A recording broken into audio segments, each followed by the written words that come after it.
Good afternoon, my name is Jordan Lambert, Market Analyst at Gelatama Management. It's Monday the 24th of June and I'm here to give you the weekly gold report.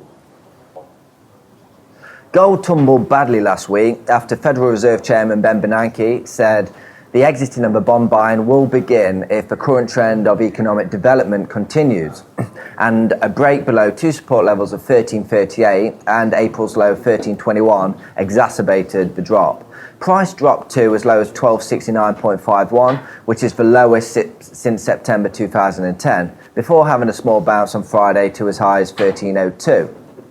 Bernanke's language was similar to previous statements, reiterating any slowdown will be data dependent, and he refrained from giving specific timelines, which makes gold's decline feel a little overdone. However, the culmination of a stimulus withdrawal getting nearer and low inflation are hitting gold hard and leaving investors little reason for holding the metal. But if uncertainty is around the corner, maybe triggered by China's slowdown or the Fed's exit plan or both, then this may help gold fight back and limit the slide. Due to gold's multi-year bull market, there aren't many clear standout support levels to help a strong bounce.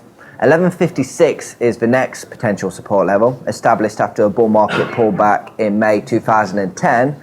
However, this is not comforting for the bulls given we are about $140 away from that level. Therefore, more declines are expected. But this week looks like we may see a rebound before another downward leg, especially after Friday printed a bullish harami and the RSI has recovered to the 30 level.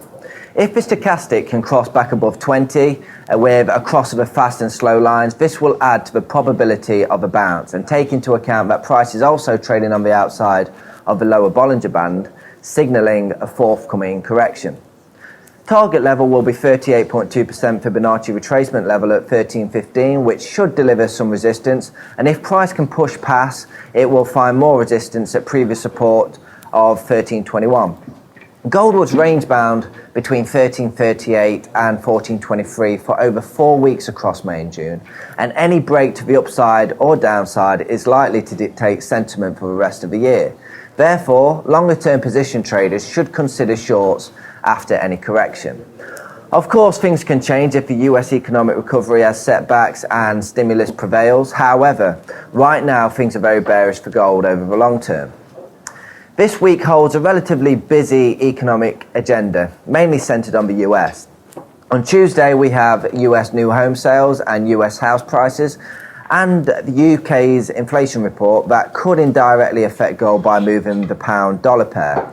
On Wednesday, there is a final measure of US growth for the first quarter, which is expected to be 2.4%, so be ready to trade following any surprises there. On Thursday, we have the US weekly jobless claims and pending home sales, and Friday brings a bunch of data releases from Japan, covering inflation, house prices, retail, and industrial output. Thank you very much for listening to me. Trade carefully this week, and I'll speak to you again same time next week.